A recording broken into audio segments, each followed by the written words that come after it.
नौमि साखरे नाम विश्रुतम् येषां चरणसान्निध्यात् जीवा मुक्ता भवन्ति। साखरे वंशविख्यातं ज्ञानदानपरायणं विनायकं गुरुं वन्दे भवबन्धविमुक्तये। ज्ञानप्रतापविलसत्वचनामृतं च अद्वैतभावपटुता हितबुद्धिरस्य ज्ञानेश्वरस्तु भगवान् अवतीर्णैव श्रीरंगनाथ गुरुराज नमोस्तु तुभ्यं।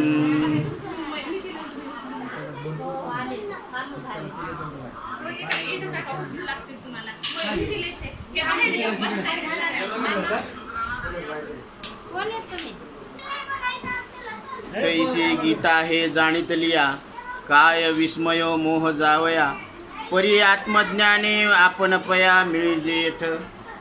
15व्या अध्यायामध्ये माऊली मनुष्य देहात आलेल्या प्रत्येक जीवाला सांगतात की श्रीमद भगवद्गीता म्हणजे काय आहे।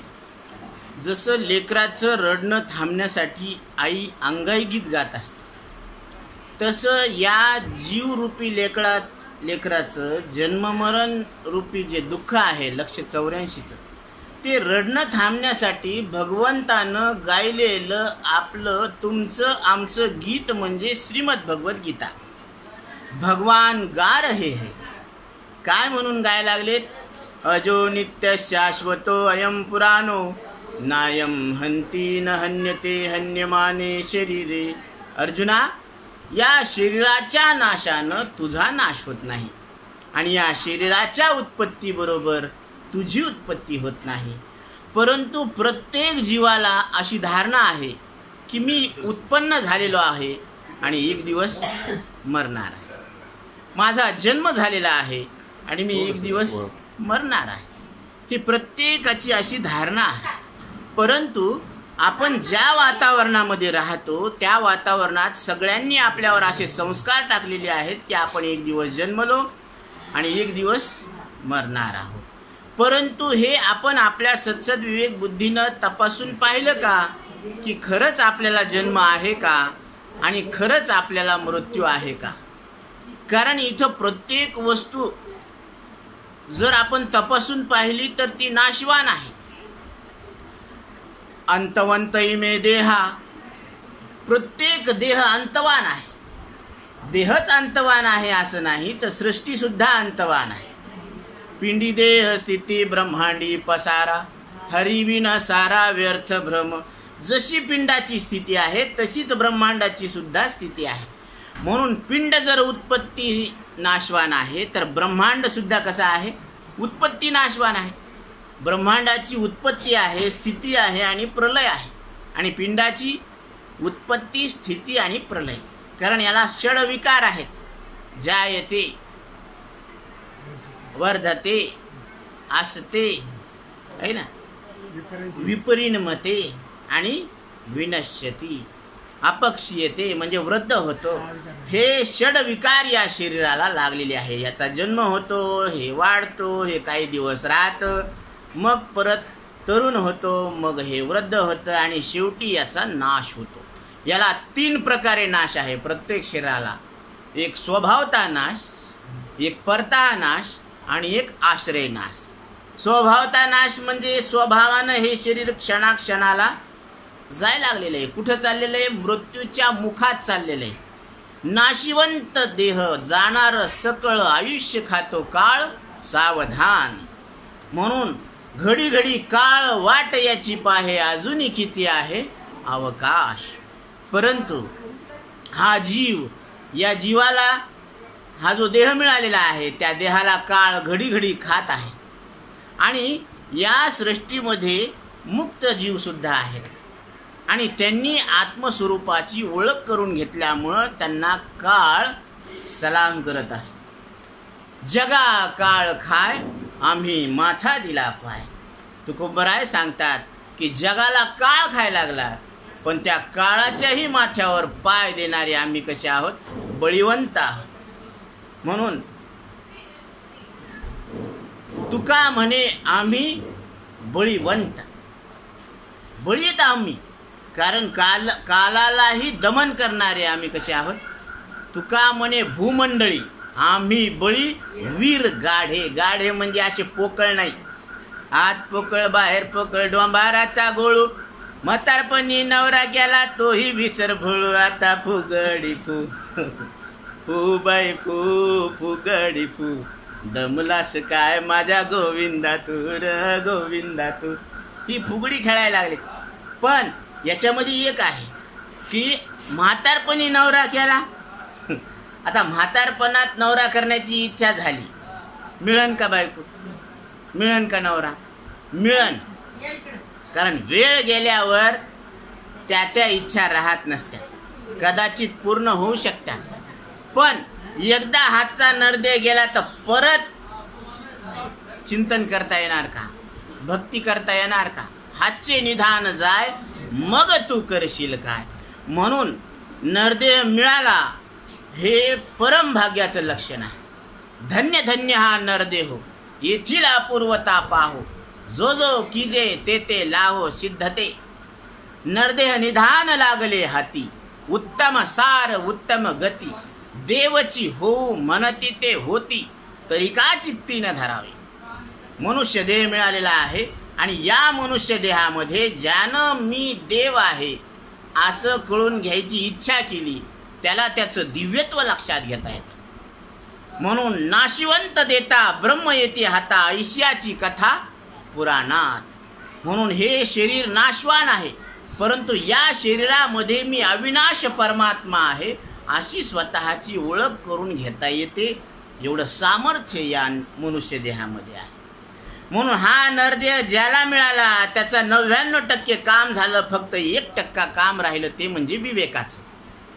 मोक्षरेखे आला भाग्य विनटला साधूचा अंकिला हरी भक्त. 99% काम झालं, मोक्षाच्या रिंगणात आला. नरदेहात आला म्हणजे मोक्षाच्या रिंगणात आला. आता फक्त 1% काम राहिलेलं आहे, कोणतं, विवेकाचं. कोणता विवेक करायचा, आत्मा अनात्मा विवेक ज्ञानम ज्ञानम भवती निर्मला. जगाच्या पाठीवर आत्मा काय आहे आणि अनात्मा काय आहे याचा निवाडा करणं, याच्या इतकं श्रेष्ठ ज्ञान कोणतंच नाही असं आचार्य सांगतात. म्हणून मी कोण आहे, कोहम कथम इदम जातम कोवे कर्ताश्च विद्यते उपादानम किमस्तिह विचारा सोयमी दृश्यः. मी कोण आहे, हे जगत काय आहे, या जगाचा आणि माझा संबंध काय आहे, असे आपल्या अंतकरणात प्रश्न उठणं इथून खऱ्या परमार्थाला सुरुवात आहे. आणि हा नरदेह म्हणजे भगवंतानं दिलेली आपल्याला अमूल्य अशी भेट आहे, सप्रेम भेट आहे. जसं आपण एकमेकाला लग्नामध्ये आहेर करतोत ना, तसं देवानं जीवाला म्हणजे तुम्हाला आम्हाला दिलेला आहेर म्हणजे हा मानव देह आहे. मग याला सादर आदरानं पाहावं का याचा अपमान करावा, आदरानं पाहावं.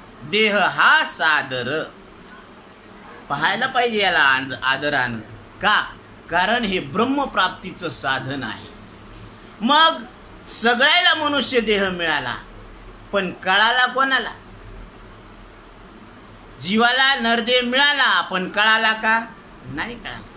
इंद्राला मनुष्य देह मिळाला होता पण कळाला का, नरदेह मिळाला पण नरदेह कळाला नाही. आणि सार्थक तर झालाच नाही, कारण ते परत पुनरावृत्तीच्या मापाला येऊन बसलेले. जय पुण्याची पावटी सरे सवेची इंद्रपणाची उटी उतरे येऊ लागती माघारे मृत्यूलोका. जोपर्यंत पुण्याचं बँक बॅलन्स आहे तोपर्यंत स्वर्ग सुख भोगता येतं. आणि एकदा का पुण्याचं बँक बॅलन्स संपलं की परत मृत्यूलोकात यावं लागतं. म्हणजे इधर से गए घोडे पे आणि उधर से आहे गधे. मान झाला का अपमान झाला, अपमान झाला ना. काय मिळालं, कोणाला मिळालं, न मरणाऱ्या जीवाला मरणारा स्वर्ग मिळाला म्हणजे अपमान झाला.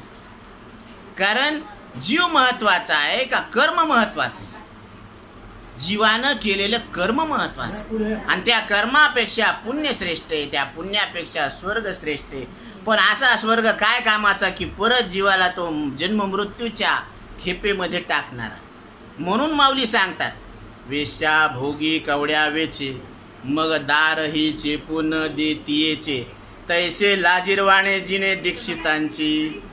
जसं वेश्या भोगणारा जोपर्यंत पैसा आहे तोपर्यंतच ती स्वागत करते, आणि पैसा संपला मग दार सुद्धा उघडणं बंद झालं.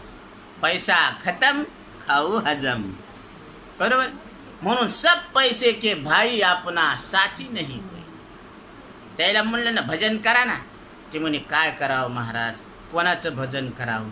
पैसा मारो आत्माराम, औरत मारो गुरु, बाल बच्चे साधू संत, सेवा किसकी करू. महाराज, हे लहान लहान लेकरं साधू संत येतं, आणि माझी पत्नी म्हणजे माझा गुरु आहे, मी आता कोणाचं भजन करू. आहे का नाही. म्हणून औट हात का मानव देह अल्लाह ने तुझको दिया, खाया पिया सुख से सोया यूं ही उमर गवाया, नाहक जमाना खोया. म्हणून या मनुष्य देहामध्ये देवाचं भजन करण्यासाठी आपल्याला देवानं हा देह दिलेला आहे. देवे दिला देह भजना गोमठा. कारण या शरीरामध्ये जे होतं ना ते कुठल्याच शरीरामध्ये होत नाही. येणेची शरीरे शरीरा येणे सरे, किंबहुना येर झारे चिरा पडे. याच शरीरानं, याच मरणाऱ्या शरीरात, मरणाऱ्या श्वासात, मरणाऱ्या इंद्रियात, मरणाऱ्या वासनेत मी न मरणारा परमात्मा आहे असं कळून घेण्याची सोय आहे. येणेची शरीरे, शरीरा येणे सरे म्हणजे शरीराला येणं संपवता येतं, आणि शरीराला येणं हाच भवरोग आहे. जीवाला शरीर मिळणं हाच काय आहे, भवरोग आहे. आणि ज्याला मनुष्य देह मिळालेला आहे त्याच्यावर जिम्मेदारी आहे. काय जिम्मेदारी आहे तुकोबराय सांगतात. जेणे नये जन्म यमाची यातना, ऐसिया साधना करा काही. करा रे बापांनो साधन हरीचे, झनी करणीचे करू नका. तुकोबराय सांगतात करा रे बापांनो. आपण त्याचे बाप का ते आपले माय बाप? आपण त्याचे बाप आहेत का? नाही. पण तुकोबरायांचं आपल्यावर इतकं प्रेम आहे की ते प्रेमाच्या पोटी आपल्याला सांगतात करा रे बापांनो साधन हरीचे. हरी प्राप्तीचं साधन करा, ज्यानं हरी प्राप्त होईल असं साधन नाथ महाराज सांगतात. हरी प्राप्तीशी उपाय धरावे संताचे ते पाय. येणे साधती साधने, तुटती भवाची बंधने. म्हणून नरदेह मिळावा आणि नरदेह कळावा आणि मग सार्थक व्हावा. साधू संतांना नरदेह मिळाला, कळाला आणि त्यांचं सार्थक झालं. म्हणून ते सांगतात तैसी गीता हे जाणितलिया. तसं गीता जाणल्यानंतर काय होतं? गीता काय आहे? भगवंतानं तुमचं आमचं गायलेलं गीत म्हणजे गीता आहे. श्रीमद भगवद्गीता. आजी श्रवणेंद्रिय पाहले, जे येणे गीता निधान देखिले. आता स्वप्नची परी हे तुकले साचा सरीसे. जे स्वप्नात सुद्धा वाटत नव्हतं आपल्याला की न मरणं असतं आणि ते प्रत्येकाचं स्वरूप असतं. असं तुम्हाला कधी स्वप्न पडले का की मला मरण नाही म्हणून? पडलं असं स्वप्न? बरं, तुम्हाला स्वप्नात सुद्धा असं वाटतं का की आपण न मरणारे असतो म्हणून? नाही वाटलं. पण आज या कानांनी गीतेचं निधान ऐकल्याबरोबर लक्षात आलं की मी न मरणारा परमात्मा, मला मरण नाही. कारण प्रत्येकाला मरण आवडतं का? अगामर हा बोलून साहती आणि मेल्यावरी भोभाती गा. मर खप म्हणलेलं सहन होत नाही. म्हणजे प्रत्येकाला वाटतं की मी 4 दिवस राहावं, 4 दिवस अजून राहावं अशी प्रत्येकाची इच्छा आहे. म्हणजे माझा नाश होऊ नये असं प्रत्येक जीवाला वाटत असतं. का वाटत असतं बरं? कारण जे ज्याचा स्वभाव असतो ना त्याला तेच आवडत असतं. न मरणं हा आपला स्वभाव आहे आणि न मरणंच आपल्याला आवडणार आहे. कारण संसारातल्या सगळ्या वस्तू कशा आहेत? नाशवान आहेत, मरणाऱ्या आहेत. म्हणून तुकोबराय सांगतात अवघ्या नाशिवंता परी, थिता दुरी तुही अंतरसी. कोण सुख धरोनी संसारी, राहो सांगा मजबा हरी. देवा, तुम्ही म्हणतात की या संसारात खुशाल राहा, पण असं म्हणत असताना तुम्हाला कसं काही नाही वाटलं? कारण जर ह्या सगळ्या संसारातल्या वस्तू नाशवान आहे आणि त्याच्यात तू आम्हाला राहायला सांगतो आणि यायचा नाद लागल्यावर तू जवळ असलेला दूर होशील ना, म्हणून आम्हाला हा संसार नको. कारण हा संसार कसा आहे, नाशवान आहे. अवघ्या नाशिवंतापरी, ज्या कर्मानं आणि धर्मानं निर्माण झालेला हा संसार नष्ट होणार आहे. म्हणून तुका म्हणे आम्हा कळले त्याचे वर्म, जे जे कर्म धर्म नाशिवंत. कर्मानं निर्माण झालेला हा मृत्यूलोक आणि धर्मानं निर्माण झालेला ब्रह्मलोक स्वर्गलोक हा सगळा कसा आहे, नष्ट होणार आहे. आणि या नष्ट होणाऱ्या वस्तूमध्ये आपल्याला अविनाश आवडतं, न मरणं आवडतं. कोणाला वाटतं आपला लवकर नाश व्हावा? कोणालाच वाटत. म्हणजे आपल्याला न मरणं आवडतं. आणि ते न मरणं मग ज्याच्या संगतीत आपण राहतो ते कोणीच सांगत नाही. आणि जे सांगतात त्याचं आपण ऐकत नाही, किंवा कदाचित त्याची आपल्याला संगती झाली नाही. म्हणून नरदेह मिळाला हे आपलं फार भाग्य आहे. आणि भाग्य असल्यामुळं आपल्याला आता तो कळावा की नरदेह काय आहे. कारण हे जे सुख आहे, न मरण्याचं सुख, ही जी चर्चा आहे आत्मचर्चा, ही वैकुंठात सुद्धा नाही. नको वैकुंठीचा वास, आहे तया सुखा नाश. अद्भुत हा रस कथे काळी नामाचा. या कथेमध्ये, कारण भगवंताची कथा ऐकणं म्हणजे जीवाची व्यथा दूर होत असते. कथा कशामुळे ऐकायची असते? जीवाची व्यथा दूर होत असते. नाहीतर अशा कथा किती ऐकल्या आपण, पण फक्त बुद्धीचा चोथा झाला, उद्धार तर झाला नाही. म्हणून नाथ महाराज सांगतात, अगाध हे मोक्ष कथा. ही जी कथा आहे ही अगाध आहे. एथ जयाशी मुमुक्षु अवस्था. इथं ज्याला मुमुक्षु अवस्था आहे, मुमुक्षु अवस्था म्हणजे ज्याला मोक्षाची इच्छा आहे. मोक्ष म्हणजे ज्याला मोकळं व्हावं वाटतं. कशातून? जन्माच्या दुःखातून आणि मृत्यूच्या दुःखातून मोकळं व्हावं वाटतं, तो मोक्ष. आणि अशी ज्याला इच्छा आहे तो मुमुक्षु. मग प्रत्येकाला वाटतं की मृत्यूच्या दुःखातून आपण पार पडायला पाहिजे. मग त्यानं काय करायला पाहिजे? जो मृत्यूच्या दारात उभा आहे त्या जीवानं त्या मृत्यूच्या दुःखातून पार पडण्यासाठी काय उपाय करायला पाहिजे? तर त्यानं हे भगवत चिंतन करायला पाहिजे, ऐकायला पाहिजे. एथ जयाशी मुमुक्षु अवस्था, तेने देहाभिमानाची या माथा. पाय देवनी आदरे श्रवणार्था रिघावे. त्यानं अभिमानाच्या माथ्यावर पाय द्यायला पाहिजे आणि मग आदरानं हे श्रवण करायला पाहिजे. किती किती कंडिशन आहेत. कसं बसायचं, कसं बी नाही बसायचं. कसं बसायचं ही रीत सांगतात. देवाला शरण जाण्याची रीत नामदेवराय सांगतात. काय सांगतात? धनदार पुत्र जन, बंधू सोय रे पिशून. सर्व मिथ्या हे जाणून, शरणरी घा देवासी.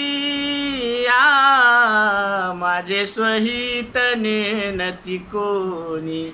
नामदेवराय देवाला शरण जाण्याची रीत सांगतात की धनदारा पुत्र जन. धन म्हणजे पैसा, दारा म्हणजे पत्नी, पुत्र म्हणजे मुलं, ही संपत्ती.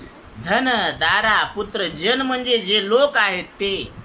बंधू म्हणजे भाऊ, सोयरे म्हणजे जी आपल्याला मसनात न्यायची सोय लावते ते सोयरे. पण हे आपले सोयरे असे आहेत. पण तुकोबराय सांगतात, देव तू सोयरा करी आता. कारण देव सोयरा केल्यानंतर तो तुझ्या 184 जन्म मृत्यूच्या दुःखातून पार पाडण्याची सोय लावणार आहे. म्हणजे तुला परत जन्म नाही रे आणिक. तुका म्हणे माझे भा.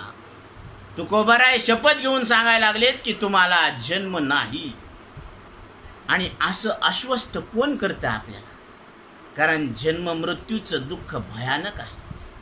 म्हणून मदालसा माता पाळण्यातल्या बाळालाच ब्रह्मज्ञानाचा उपदेश करते. हा देह नाशिवंत मळमूत्राचा बांधा, वरी चर्म घातले रे क्रमी कीटकाचा सांधा, रवरव दुर्गंधी रे अमंगळ तिचा बांधा, स्मरे त्या हरिहरा शरण जाई गोविंदा, पर्ये दिमदालसा सोहम जो रे बाळा, निज ध्यानी निज पारे लक्ष लागू दे डोळा. बाळा, हा तुला जो देह मिळालेला आहे तो नाशवंत आहे, कारण ह्याची जी बांधणी आहे ती हाडाची न मांसाची आहे. हा देह नाशिवंत मळमूत्राचा बांधा. जसं कपड्याच्या गठ्ठ्यात काय निघणार आहे? कपडे आहे का नाही, आणि उकंड्यामध्ये काय निघणार आहे? कचरा. तसं या देहामध्ये काय निघणार आहे? हाड आणि मांस. देह हाडा मांसाची मोळी, आणि त्याला मी म्हणून पोटाळी. त्याला मी म्हणून आपण आलिंगन दिलं, कवटाळलं, मिठी मारली.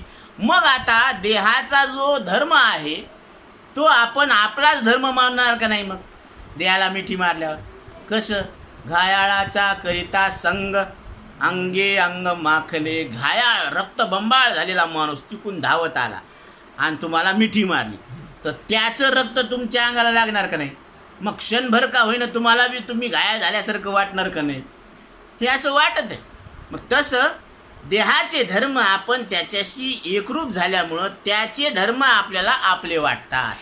म्हणून पंचीकरणामध्ये श्रीराम गुरु सांगतात, जन्म मरण देहने कहे. जन्मन आणि मरण हा देहाचा धर्म आहे. क्षुधा पिपाशा प्राण, भूक लागणं तहान लागणं हा प्राणाचा धर्म आहे. शोक मोह मनोनो धर्म, सुख आणि दुःख हे मनाचे धर्म आहेत, अंतकरणाचे धर्म आहेत. होते ब्रह्मप्रमाण. बाळ शिष्या, तू ब्रह्मस्वरूप परमात्मा आहे, कारण तू या देहाहून वेगळा आहेस. अहंकार म्हणजे अहम आकार, मी आकारवान आहे अशी जी अंतकरण वृत्ती आहे तिला अहंकार म्हणतात, आणि तो दिसत नाही. म्हणून अहंकार पाया पडून जात नाही, कर्म करून जात नाही, धर्म करून जात नाही, दान करून जात नाही, उपासना करून जात नाही, तर तो संताच्या संगतीत सद्गुरूच्या संगतीत विवेकानच जात असतो. भिद्यते हृदय ग्रंथी छिद्यंते सर्व संशयाः क्षीयन्ते चास्य कर्माणि तस्मिन् द्रष्टे परावरी. भिद्यते हृदय ग्रंथी, हा हृदय ग्रंथीचा भेद नष्ट होतो. पण कधी? अनेकत्व मोडून एकत्व जोडिले. सद्गुरू काय करतात? अनेकत्वाचा बात करायला लावतात आणि एकत्व जोडायला सांगतात. म्हणजे विवेकाच्या शस्त्रानं काय करायचं? अनेकत्वाचा बात करायचा. आणि तो विवेक सांगतात आपल्याला की हे शरीर काय आहे? इदम शरीरम कौंतेय क्षेत्रमित्यभिधीयते. अर्जुना, हे शरीर क्षेत्र आहे, म्हणजे जाणण्यात येणार आहे.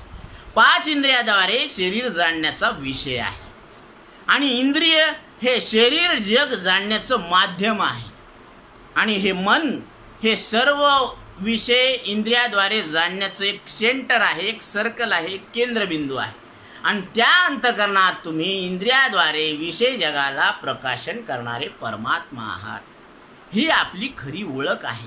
आणि ते आपण न शरीर आहोत, न श्वास आहोत, न इंद्रिय आहोत, न मन आहोत. मग आपण शरीर नाही, श्वास नाही, इंद्रिय नाही, मन नाही, नाही असं नाही. म्हणून आचार्य सांगतात, न भूमिर न तोयम न तेजो न वायु न खम नेन्द्रियम वाम न तेषां समूहा अनेकंतिकत्वात् सुषुप्तैक्य सिद्धास्तदैको वसिष्ठा शिवः केवलोऽहम्. स्तदैको वसिष्ठा शिवः केवलोऽहम्. मी पृथ्वी, पाणी, अग्नी, वायू, आकाश मी नाही. हे पंचमहाभूत आहे, आणि या पंचमहाभूतापासून या शरीराची रचना झालेली आहे. पंचभूताचा गोंधळ केला एके ठाई मेळ, लाविला सबळ अहंकार त्या पाठी. म्हणून हे शरीर मी आहे, माझं आहे आणि खरं आहे असं आपण याला काय केलेलं आहे?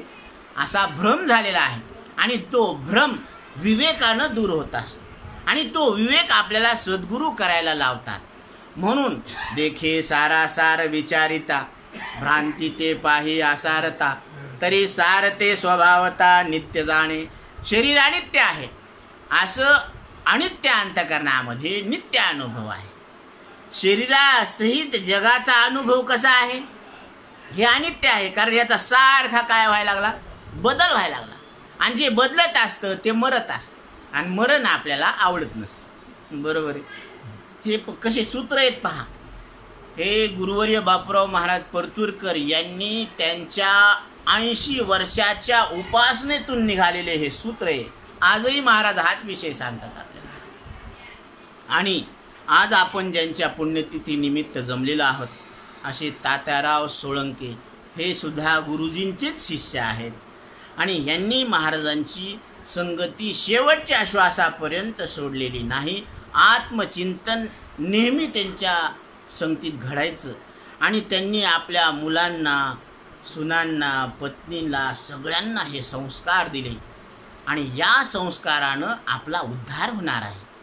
म्हणून जे मुक्ता ते निर्धारिता लाभे आपलीच मुक्तता जैसे दीपे दिसे पाहता निज वस्तू. दादा नेहमी सांगायचे की हे देह मी नाही, माझा नाही, खरा नाही. अशा आत्मबोधावर दादा जागे होते. परिमळ गेली या ओस फुल देठी आयुष्या शेवटी देह तैसा.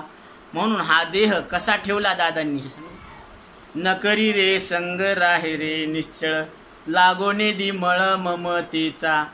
सगळ्यात राहिले पण सगळ्याहून मी वेगळा आहे असा त्यांनी बोध केलेला होता. त्यांच्या अंतःकरणात असा बोध ठसलेला होता आणि त्या बोधावर ते जागे होते आणि ते तुम्हाला आम्हाला जागे करण्याची त्यांनी एक विचारधारा लक्षात आणून दिलेली आहे. त्या मार्गाने आपण जायला पाहिजे. कारण साधू संत गेले आनंदी राहिले, हरिनामे झाले कृतकृत्य. हरिनामानं ते कृतकृत्य झालेले. शुकयाज्ञवल्क्य दत्त कपिल मुनी हरीशी जानोनी हरीच झाले. का घरीच आले चिवडा खायला? हरीशी जानोनी हरीच झाले. तसं आपण हरीला जर जाणायला गेलो तर हरी जाणण्यात येणार नाही का? येणार. पण आपण एक पाऊल त्याच्या दिशेनं पुढे टाकायला पाहिजे. म्हणजे देव 10 पावलं पुढे येत असतं. पण ते देव म्हणायला लागला की मी यायला तयार आहे. वाट पाहे उभा भेटीची आवडी. तो विटेवरचा परमात्मा पांडुरंग विठ्ठल परमात्मा जगाचा मायबाप मालक तू उभा आहे. वाट पाहायला लागला की यानं मला हाक मारावं, निदान मिस कॉल तरी द्यावा विठ्ठल म्हणून. मी यायला तयार आहे. पण हे मिस कॉल बी देईना. फोन करणं तर लांबच राहिला. म्हणजे देवाचा मिस कॉल काय? रामकृष्ण हरी विठ्ठल केशवा मंत्र हा जपावा सर्व काळ. म्हणून देव आपल्या हाकेवर येतो का आपण हाक मारत नाही. हे आपण हाक मारत नाही. हाक होटातून मारावं का पोटातून मारावं का बेंबीच्या देठापासून मारावं. म्हणून हाके सरीसी उडी घालोनिया स्तंभ फुडी. प्रल्हादानं ज्यावेळेस विचारण्यात आलं कुठं आहे तुझा नारायण, त्यावेळेस भगवंताला सावध व्हावं लागलं. कारण ज्या स्तंभाकडं भक्त प्रल्हाद बोट दाखवणार आहे त्याची लाज राखण्यासाठी मला तिथं प्रगट व्हावं लागणार आहे. कारण भक्ताच्या वचनाची श्रद्धेची लाज राखण्यासाठी देवाला यावं लागतं, प्रगट व्हावं लागतं. म्हणून हाके सरीसी उडी घालोनिया स्तंभ फोडी. हाक मारल्या बरोबर देव त्या स्तंभातून नरसिंह रूपानं प्रगट झाले आणि हिरण्यकशिपूचा नाश केला. म्हणून देव आपल्या हाकेवर येत असतो. फक्त आपण हाक मारायला पाहिजे. ऐ मेरे श्याम लौट के आजा बिन तेरे जिंदगी अधूरी है. प्यार झूठा ही सही दुनिया को दिखाने आजा. तू किसी और को मिलने के बहाने आ जा. देवा, जरी माझं प्रेम नाटकी असलं, खोटं असलं, तरी तू माझ्या हाकेवर ये देवा, कारण मी तुला हाक मारत आहे. ही देवाची भक्ताची ही करुणा स्वर ऐकून देव त्याच्या हाकेवर येत असतो. म्हणून माझं प्रेम नाटकी का असणं, पण तू ये देवा. हा केसरी शिवडी घालून या स्तंभ पुढी. तू प्रल्हादाच्या हाकेवर आला, तू द्रौपदीच्या हाकेवर आला देवा. माझ्या हाकेवर नाही येणार. येणार 100% येणार. फक्त आपण हृदयातून हाक मारायला पाहिजे देवा. म्हणून देव आपला आहे. जसं आईला लेकरू हाक मारत असत, ते ज्यावेळेस काकुळतीनं रडत असतं ना, त्यावेळेस आई सगळे काम सोडून त्याला आधी घेते, कारण तिचा पाना सुटत असतो. तिचं रडणं ऐकून, त्याची हाक ऐकून तिला पाना सुटत असतो. आणि ती आई सगळे काम टाकून त्या लेकराला घेते आणि आधी पाजत असते. तसं देव स्वतः सगळे कामं टाकून या भक्ताच्या उद्धारासाठी येत असतो. म्हणून ही हाक मारायला पाहिजे. देवाला हाक मारल्यावर तो येत असतो, हे त्याचं वचन आहे. म्हणून आपण हाक मारायला पाहिजे. देवा, माझं प्रेम नाटकी का असेना, कसं का असेना, पण तू याला दाखवायसाठी का होईना येत, जगाला दाखवण्यासाठी का होईना पण ये, कारण मी तुझा आहे आणि तू माझा आहे. देव माझा, मी देवाचा, हीच माझी सत्य वाचा. कारण आपण कोणाचे आहोत? देवाचे आहोत. आपण जरी म्हणत असलो की मी जीवाचा नाही, म्हणून जीवानं जीवाच्या संगतीत राहिल्यानंतर दुःख वाढत असतं, आणि जीव देवाच्या संगतीत राहिल्यानंतर त्याची भ्रांती दूर होत असते. कारण देव म्हणजे काय आहे? निरावृत्त चैतन्य आहे. देवाला कुठल्याही प्रकारची भ्रांती नाही. देवानं आपल्यासाठी इतके शरीर धारण केले, पण त्या शरीराला धारण करून त्याचा अभिमान धरून तो अभिमान खोटा ठरवला, म्हणून अवतार ठरला. आणि आपण मनुष्य देह धारण करून त्याचा अभिमान धरून तो खोटा नाही ठरवला, म्हणून आपण देवच ठरलो, पण मूर्ख परमात्मा. तुका म्हणे हा तो स्वय परब्रह्म, मूर्ख नेने वर्म संत चरण. म्हणून अशा पद्धतीनं आपण आपली ओळख करून घेणं हेच मानव देहाचं सार्थकत्व आहे. आणि असं सार्थकत्व दादांनी करून घेतलेलं आहे, आणि त्यांनी आपल्याला हा मार्ग दाखवलेला आहे. मार्ग दावून गेले आधी दया निधी संतते, आणि त्याच मार्गावर आपल्याला चालायचं आहे. म्हणून आपण त्यांचा एक आदर्श घ्यायला पाहिजे की साधू संतांच्या वचनाची सेवा करायला पाहिजे. महाराज नेहमी सांगत असतात, तुम्ही तुमच्या जीवनामध्ये प्रत्येकानं हे 2 सूत्र अवलंबून घ्या.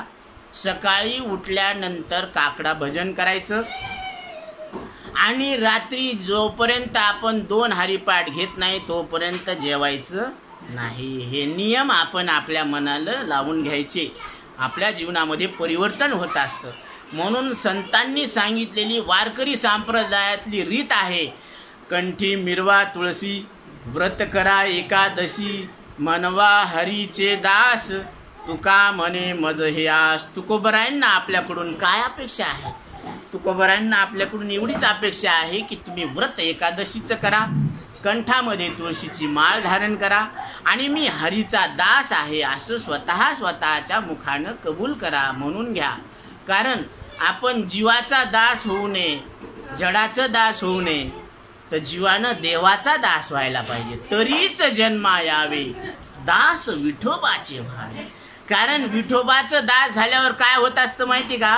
विठ्ठल आपल्याला दास म्हणून ठेवत नाही, मग आपणा सारिखे करीती तात्काळ, नाही काळ वेळ तया लागी. देव आपल्याला आपल्यासारखं करून टाकतो. म्हणून वक्ता आणि श्रोता हे 2 राहत नाहीत. म्हणून आचार्य सांगतात की 4 वेदामध्ये 4 महावाक्य आहेत. ऋग्वेदामध्ये वाक्य आहे प्रज्ञानम ब्रह्म, सामवेदामध्ये तत्वम अशी ते ब्रह्म तू आहेस. यजुर्वेदामध्ये अहम ब्रह्मास्मी, मी ब्रह्मरूप आहे. आणि अथर्व वेदामध्ये अयम आत्मा ब्रह्म, हा आत्मा ब्रह्मरूप आहे. हा अग्नी आहे का, कारण हा पळतो. तसा हा जीव देव आहे का, कारण याला कळतं. कळणं हा तुमचा स्वभाव आहे, पळणं हा अग्नीचा स्वभाव आहे. मग जे ज्याचा स्वभाव असतो ते त्याला सोडून नसतं. मग अग्नीचा स्वभाव, अग्नी कुठेही जाऊ द्या, ते काय आहे, पळणारच आहे. तसं तुम्हाला कळणं हा तुमचा स्वभाव आहे. आणि ज्याला कळतं ते देव आहे. द्योतनात दिव्या, ज्याला कळतं त्याला काय म्हणावं, देव म्हणावं. ज्याला पळतं त्याला काय म्हणावं, अग्नी म्हणावं. हे सोप्या शब्दात सांगितलेले महाराजांनी सूत्र आहेत. आणि जगाच्या पाठीवर कुठंही आपण फिरलो तरी इतक्या सोप्या शब्दात आपल्याला हे तत्वज्ञान कुणीच सांगायला तयार नाही. आज सगळीकडे पहा परमार्थाची काय अवस्था झालेली आहे. विषय विषयाचा पडीपाडू, गोड परमार्थ झाला कडू, कडू विषय तो गोडू जीवाशी झाला. गोड परमार्थ कडू झाला आणि कडू विषय गोड झाला. जशी बचनागाची कांडी असते ना, ती सुरुवातीला गोड लागते पण त्याचा परिणाम काय आहे, मृत्यूमध्ये आहे. तसं आपल्याला विषय गोड लागायले पण हे विषयच काय करणार आहेत, हे घात करणार आहेत. म्हणून नाथ महाराज नाथ भागवताच्या 2ऱ्या अध्यायामध्ये 421, 22 आणि 23 क्रमांकाच्या ओळीमध्ये सांगतात. कारण हा जो संवाद आहे तो नवनारायणातील कवी नारायण जनक राजाला सांगतात, हे विदेहा, हे राजन ऐका. काय ऐका, नाथिले चिंतिते अचिंतिता, अतिचिंता आथिले चिंतिते निश्चिंतता, आथी नाथी सांडिली चिंता, सहजे न भजता भजन होय. काय सांगतात की नाथिले चिंतिते अतिचिंता, जे नाही ना, जे असत आहे त्याची जर तू चिंता करशील ना तर याला काय म्हणतात, अतिचिंता. हे चित्ताला वेगळं खुराक दिलं यांनी. जे नाही ना त्याच्याबद्दल चिंता करायला लागली. आणि आथिले चिंतिते निश्चिंतता, म्हणजे सत्याबद्दल तुम्ही आता चिंतन करायला लागले तर तुम्हाला निश्चिंत होणार. तुम्ही काय होणार, आता निश्चिंतीने पावलो विसावा, खुंटलिया धावा तृष्णेच्या. कारण संसारातून घेण्यासारखं काय नाही, कारण संसार खोटा आहे. आणि आपल्याला प्राप्त करून घ्यायचं नाही, कारण हे सच्चिदानंद हे आपलं स्वरूप आहे. म्हणून आपल्याला प्राप्त करून घ्यायचं का नाही, म्हणजे ही बाजू मोकळी झाली. आणि संसार प्राप्त करून घ्यायचा का नाही, कारण तो खोटा आहे. मग खोट्याला काय मिळवून घ्यायचं. म्हणून संसार खोटा आहे हे खरंय आणि आपण खरे हे खरे, तरी आपल्याला वाटतं की आपलं काय खरंय. आणि तुकोबराय सांगतात, तुका म्हणे तूच खरा, येर वावगा पसारा. तुकोबराय सांगतात की तुम्ही सत्य तू सत्य तू सत्य तू विठ्ठला, तुम्ही विठ्ठल स्वरूप सत्य परमात्मा आहे असा तुमचा अनुभव आहे. आणि तो अनुभव, त्या अनुभवावर तुम्ही जागे राहा. जागे राहा वरल्या आळी, महारणीने दिली आरोळी. नाथ महाराज तुमच्या आमच्यासाठी महारणीचं सोंग घेऊन आले आणि सांगायला लागलेत की जागे राहा वरल्या आळी. वरल्या आळीला म्हणजे उंच देवाचे चरण, तेथे झाले अधिष्ठान. म्हणजे ते तुमच्या स्वरूपावर तुम्ही जाग व्हा. जाग रे जाग दादा मोठी गडद अंधारी, घर ते सामसोम चोर बैसले दारी. हे काळ रूपी चोर दारातच बसलेला आहे. म्हणून घर ते सामसोम चोर बैसले दारी, हुशार करतो दादा वेगी सावध होई. जाग रे जाग दादा मोठी गडद अंधारी. सगळं अज्ञानच आहे, मग गडद अंधार आहे. हुशार करायला लागलेत, कारण ही हुशार होण्याची, जाग होण्याची वेळ आहे. एकदा गुरुजींना एकानं सांगितलं, महाराज ते माणूस तुम्हाला म्हणू लागले की तुमचा गुरु कोंबडा आहे. मला लय राग आला. ती म्हणे तुला राग येण्याचं काय कारण आहे. बरोबर आहे त्याचं. ते कोंबड्या काय करतो, लोकाला झोपेतून जाग करतो, आरोळी देतो ना ते 4 वाजता. आणि सद्गुरू काय करतात, प्रत्येक जीवाला जन्म मृत्यूच्या दुःखातून पार पडण्यासाठी अज्ञानाच्या निद्रेतून जागा करतात. बरोबर आहे, ते कोंबडेच आहेत म्हणा. फक्त ते झोपेतून जागा करतात आणि अज्ञानाच्या निद्रेतून जागा करतात, स्वरूपावर जागा करतात. म्हणून राग येण्याचं काही काम नाही. म्हणजे कसे साधू संत, निंदा असो का, मज वेडीला निंदा वंदा, मी तर हरले बाल मुकुंदा. स्वप्न म्हणो की मेघावानी, संसार मनातूनी गळून पडे, कसली जीवाला भूल पडे, कसली जीवाला भूल पडे. बोलो राम राम राम, राधे श्याम श्याम श्याम. अशा पद्धतीनं मला कुणी निंदा अथवा वंदा, मी तर हरले बाल मुकुंदा. म्हणून शेवटचं तुम्ही लक्षात घ्या, आथी नाथी सांडली चिंता, जे सत आणि असताची चिंता सोडून देणं, हेच काय आहे, सहजे न भजता भजन होय. हे भजन न करता भजन आहे, असं नाथ महाराज इथं सांगतात. परत दुसऱ्या ओळीत सांगतात, चित्त चिंत्य आणि चिंतन ही त्रिपुटी आहे. पाहता या परी तिहीस झाले समाधान. चित्त, त्या चित्तामध्ये ज्याचं चिंतन करायचं तो विषय, आणि जे चिंतन होणार आहे ते चिंतन, ही झाली त्रिपुटी. आता या परी तिहीस झाले समाधान, ते समाधान ही कृष्णार्पण, सहजी संपूर्ण सोय होय. आता ते चित्त, त्या चित्तामध्ये विषयाचं चिंतन आणि विषय, ही त्रिपुटीच काय झाली, भगवंताला अर्पण झाली. आता अर्पण झाल्यानंतर मग आता चित्तामध्ये काय आहे, केवळ समाधान आहे. आता कृष्णार्पण म्हटल्यानंतर काय, म्हणून ऐशिया भगवत भजन विधी, अशी ही भगवंताला भजन करण्याची विधी आहे. ते सकळ कर्मी समाधी. आता ही सगळ्या कर्मामध्ये काय झाली, ही समाधी झाली. कारण भजनशील झाली बुद्धी, ही भजनशील झाली बुद्धी. कारण सगळ्या कर्मामध्ये काय, कृष्णार्पण कृष्णार्पण कृष्णार्पण असा भाव. कारण सकाळपासून संध्याकाळपर्यंत शरीरानं मनानं वाणीनं जे कर्म झालेले आहेत, ते कर्म भगवंताला अर्पण करणं हीच काय आहे, भक्ती आहे. जाण त्रिशुद्धी सोय झाली, ही भक्ती काय झाली, शुद्ध झालेली आहे. आता ते सकळ कर्मी समाधी, कर्माचरणी समाधी, एक म्हणती नघडे कधी. आता कर्माचं आचरण करत असताना, कर्म करत असताना ही समाधी आहे, असं कुणी म्हणन की आता हे समाधी होऊ शकत नाही. कर्म करत असताना समाधी लागूच शकत नाही. बरोबर आहे का नाही, असं काही लोक म्हणते. पण कवी सांगतात, ते पावले नाही निजात्मबोधी, जाण त्रिशुद्धी विदेहा. विदेहा जनक राजा, हे राजन, ते आत्मस्वरूपाला प्राप्तच झाले नाही. जे म्हणतात की कर्म करत असताना समाधी लागत नाही, मुद्दा ध्यानात घ्या.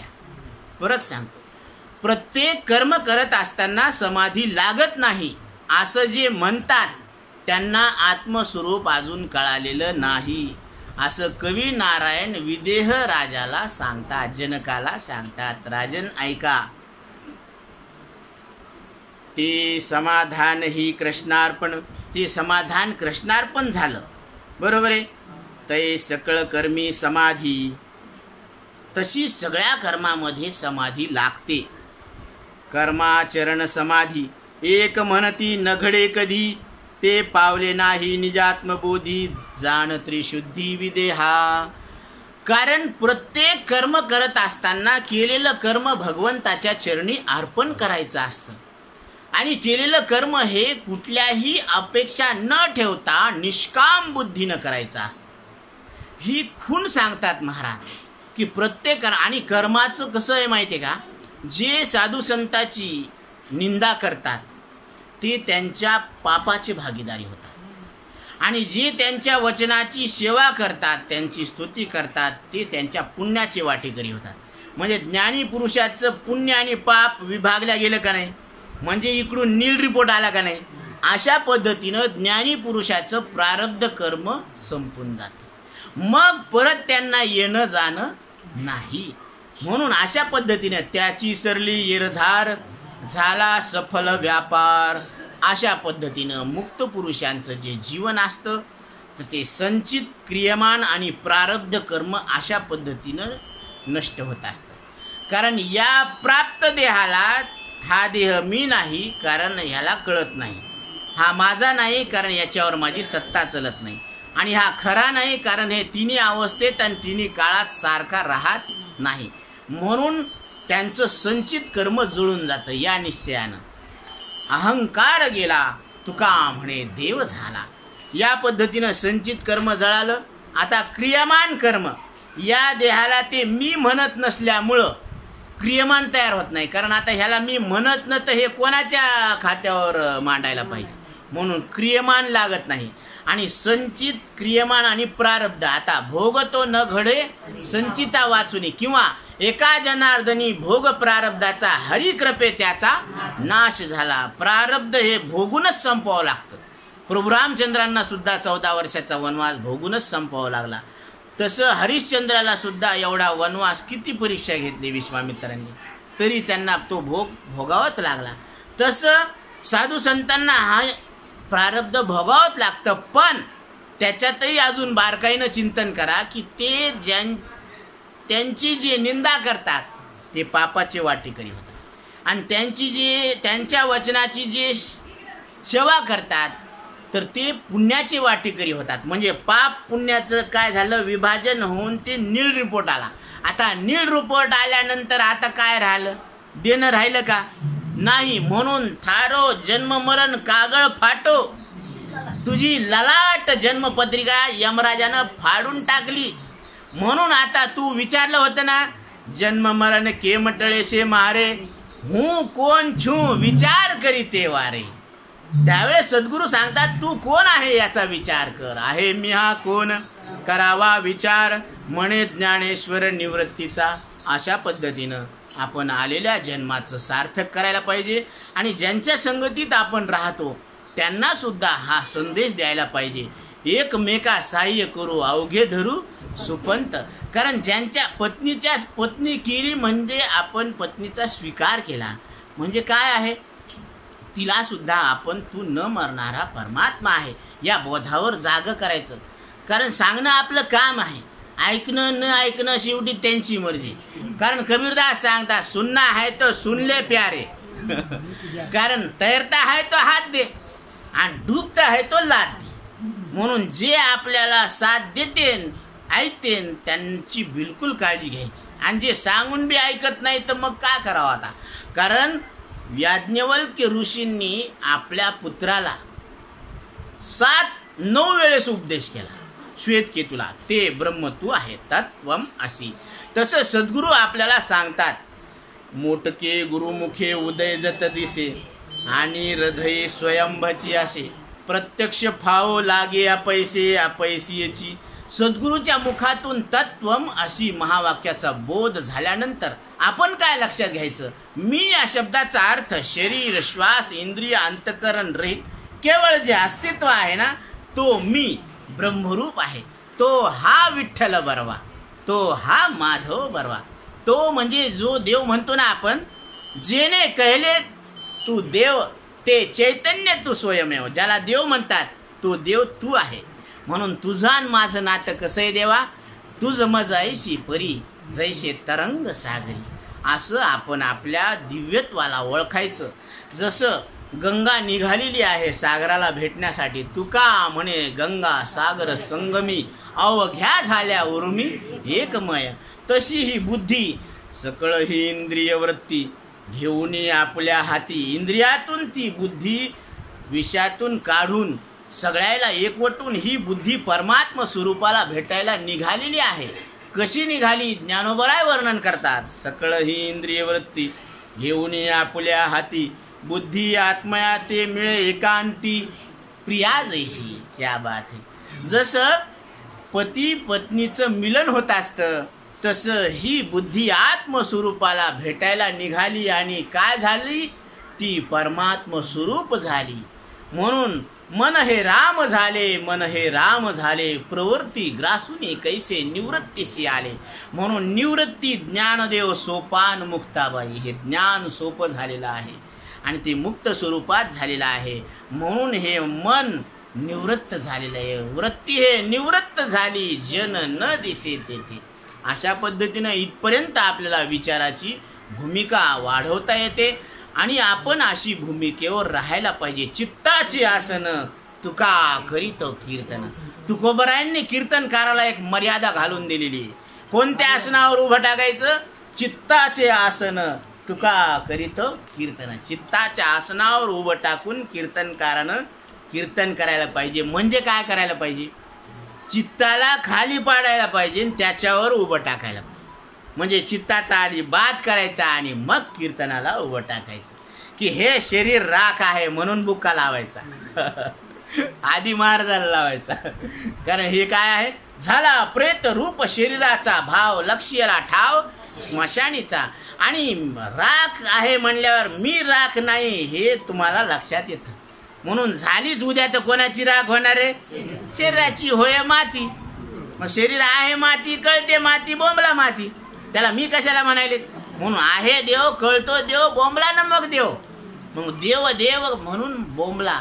म्हणून या रे नाचू प्रेम आनंदे, राम नामाची या छंदे. म्हणा श्रीराम जय राम जय जय राम, भव सिंधू तारक नाम. कारण नामानंच नामीचं महत्त्व कळत असते. नाम असा मित्र आहे जो स्वतः मरतो आणि तुम्हाला तुम्ही न मरणारे परमात्मा आहे असं लक्षात आणून देतो. म्हणून राम म्हणता रामची होईजे, पदी बैसोनी पदवी घेईजे. ऐसे सुख वचनी आहे, विश्वासे अनुभवे शोधूनी पाहे. असं विश्वासानं श्रद्धेनं सद्गुरूच्या वचनांची सेवा करत राहणं. आता ते म्हणतात महाराज आम्हाला हे सगळं कळालं, आता काय करायचं? आता तरी 3 कर्तव्य आहेत. कारण पंचीकरण उघडून पहा, ज्ञानोत्तर भक्ती म्हणतात याला. ज्या शास्त्रातून आपल्याला आपण न मरणारे परमात्मा आहोत असा बोध झाला, त्या शास्त्रवचनाची शेवटच्या श्वासापर्यंत सेवा करणं. ज्या सद्गुरूच्या मुखातून आपल्याला मी न मरणारा परमात्मा आहे असा बोध झालेला आहे, त्या सद्गुरूची शेवटच्या श्वासापर्यंत त्यांची सेवा करणं, त्यांच्या वचनाची सेवा करणं, वेळ प्रसंगी शरीराची सुद्धा सेवा करणं. आणि ज्या ईश्वरानं आपल्याला हे मोक्षप्राप्तीचं साधन दिलेलं आहे त्या ईश्वराचं शेवटच्या श्वासापर्यंत नामस्मरण करणं, हे 3 कर्तव्य ज्ञानोत्तर भक्तीमध्ये सांगितलेलं आहे. म्हणून अशा पद्धतीनं आपण हे याची देही याची डोळा भोगू मुक्तीचा सोहळा. मुक्तीचा सोहळा भोगण्यासाठी तात्याराव सोळंके दादांनी आटोकाट प्रयत्न केले, त्या बोधावर राहिले आणि तुम्हाला आम्हाला त्या बोधावर चालण्याची प्रेरणा दिलेली आहे. त्या प्रेरणेला घेऊन आपण हा साधू संतांचा जो मेळावा आहे, जो बोध आहे, तो आपणही ध्यानात घ्यावा आणि आपल्या संगतीत जे आलेले आहेत त्यांनाही लक्षात आणून द्यावा. आणि हीच त्यांचा आपल्याला काय आहे? आशीर्वाद आहे. त्यांची सेवा करणं म्हणजे असं जर आपण केलं तर ते सुद्धा आनंदात होतील, त्यांना आनंद होईल आणि आपल्याला सुद्धा आनंद होईल आणि येणाऱ्या पिढीला सुद्धा काय होणार आहे? आनंद होणार आहे. अशा पद्धतीनं आपण त्यांच्या वचनाची सेवा करणं, झालेली सेवा माऊलीच्या चरणी अर्पण करून सेवेला पूर्णविराम देऊ. पुंडलिकावरते हरी विठ्ठल, श्री ज्ञानदेव तुकाराम. विठ्ठल विठ्ठल विठ्ठल विठ्ठल विठ्ठल विठ्ठल. आता विश्वात्मके देवी येणे वाग्यज्ञ तोषावे, तोषोनी मज द्यावे पसाय दान हे. जे खळांची व्यंकटी सांडो, दया सत्कर्मी रती वाढो. भूता परस्परे जळो, मैत्र जीवांचे दुरितांचे तिमिर जाऊ. विश्वस्व धर्म सूर्य पाहू, जो जीवांचिल तो ते लाहो. प्राणी जात वर्षत सकळ मंगळी, ईश्वर निष्ठांची मांडी आळी. अनावर्त भूमंडळी भेटो तया भूता चला कल्पतरूंची आरव चेतना चिंतामणी